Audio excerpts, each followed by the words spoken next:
غزوہ احد ماہ شوال 3 ہجری میں پیش آیا۔ اس میں صحابہ کرام کی تعداد 700 اور دشمن 3000 تھے۔ حضور صلی اللہ علیہ وآلہ وسلم نے درے پر 50 تیر اندازوں کو ذمہ داری سونپی کہ وہ وہاں سے ہرگز نہ ہٹیں جب تک انہیں حکم نہ ملے۔ جنگ شروع ہوئی اور کفار کے بہادر جنگجو قتل ہوئے تو انہوں نے پسپائی اختیار کی۔ اس پر درے والوں نے سوائے 2-3 افراد کے اپنی جگہ چھوڑ دی۔ دشمن نے درہ خالی دیکھا تو پہاڑ کے پیچھے سے گھڑ سوار دستوں کے ذریعے حملہ کیا، جبکہ پیدل فوج بھی واپس پلٹ آئی۔ یوں جنگ کا پاسا پلٹ گیا۔ میدان جنگ میں حضرت حمزہ رضی اللہ تعالیٰ عنہ جس جانب نکلتے دشمنوں کی صفیں الٹ دیتے۔ وہ دونوں ہاتھوں میں تلوار لیے میوے پیکار تھے۔ ارطاط بن شرابیل کو قتل کرنے کے بعد صبا بن عبد العزیٰ غبشانی ان کے سامنے آیا۔ یہ شخص بہت بہادر تھا اور ابو نیار کی کنیت سے معروف تھا۔ حضرت حمزہ نے اسے پکار کر کہا، او ام النمار کے بیٹے کہاں جاتا ہے؟ ادھر آ ذرا دو ہاتھ کر لیں۔ یہ سن کر وہ بھی ہنکارتا ہوا آپ کی جانب بڑھا۔ دونوں بہادر بھی تھے اور جنگ کے رموز و اسرار سے واقف بھی، چنانچہ دونوں ایک دوسرے پر حملہ آور ہوئے۔ حضرت حمزہ رضی اللہ تعالیٰ عنہ نے ایسا کاری وار کیا کہ ابو نیار ڈھیر ہو گیا۔ جنگ بدر میں حضرت حمزہ کے ہاتھوں قریش کے معزز گھرانوں کے بہت سے ذی وقار سردار موت کے گھاٹ اتارے گئے تھے۔ مکہ سے چلتے ہوئے جبیر بن مطعم نے اپنے حبشی غلام واشی بن حرب سے مخاطب ہو کر کہا، تم اگر جنگ میں حمزہ بن عبد المطلب کو شہید کر دو تو تمہیں آزاد کر دیا جائے گا۔ جبیر بن مطعم کا چچا تائمہ بن عدی جنگ بدر میں حضرت حمزہ کے ہاتھوں قتل ہوا تھا۔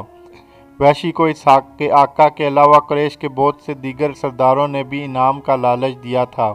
خاص طور پر سالار لشکر ابو سفیان کی بیوی ہندہ بن عتبہ نے وحشی کو یہ کارنامہ سر انجام دینے کی ترغیب دلائی تھی۔ مکہ سے چلتے وقت سے لے کر حضرت حمزہ کی شہادت تک جب بھی ہندہ کو وحشی نظر آتا اس سے کہتی، اے وحشی تو ہمارا سینہ ٹھنڈا کر، ہم تیرا دل خوش کر دیں گے۔ وحشی حضرت حمزہ کے قریب آنے کی جرأت نہیں کر سکتا تھا، مگر اس کے پاس ایک ایسا فن تھا جس پر اعتماد کرتے ہوئے اس نے حضرت حمزہ کو قتل کرنے کی حامی بھر لی۔ وہ دور سے نشانہ باندھ کر اس مہارت سے نیزہ یا خنجر پھینکتا کہ اس کا نشانہ کم ہی خطا ہوتا تھا۔ حضرت حمزہ زرہ نہیں پہنتے تھے۔ صبا بن عبد العزیٰ کو قتل کرنے کے بعد ان کا پاؤں پھسلا اور وہ گر گئے۔ اٹھنے لگے تو پتھر کی اوٹ سے وحشی نے نیزہ پھینکا جو ان کی ناف کے نیچے لگا اور جسم سے پار ہو گیا، اور گرے پڑے اس کے باوجود ہمت کر کے اٹھے اور اپنے قاتل کی طرف بڑھنا چاہا، مگر پھر گر گئے اور شہید ہو گئے۔ سیدنا حمزہ کی شہادت پر کفار نے بے حد خوشیاں منائیں۔ ہندہ نے حضرت حمزہ کی لاش کا مسئلہ کیا، ناک اور کان کاٹ لیے، پیٹ چاک کر کے جگر اور کلیجہ نکال لیا۔ جگر کے ٹکڑے چبانا چاہے مگر نگل نہ سکی۔ ناک، کان اور دیگر اعضائے جسم کا ہار پرو کر گلے میں ڈال لیے۔ وہ خوشی سے جھوم اٹھی نے فی البدیہہ اشعار کہے، ہم نے تم سے یوم بدر کا بدلہ لے لیا، اور ایک جنگ کے بعد دوسری جنگ کے شعلے تو بھڑکتے ہی ہیں۔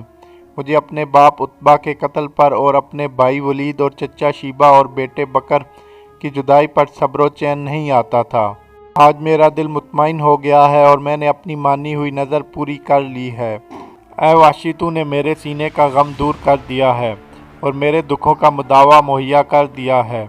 وحشی کے احسان کا شکر ساری عمر کے لیے میرے اوپر واجب ہو گیا ہے، جو میں ہمیشہ ادا کرتی رہوں گی، یہاں تک کہ میری ہڈیاں قبر میں گل سڑ جائیں۔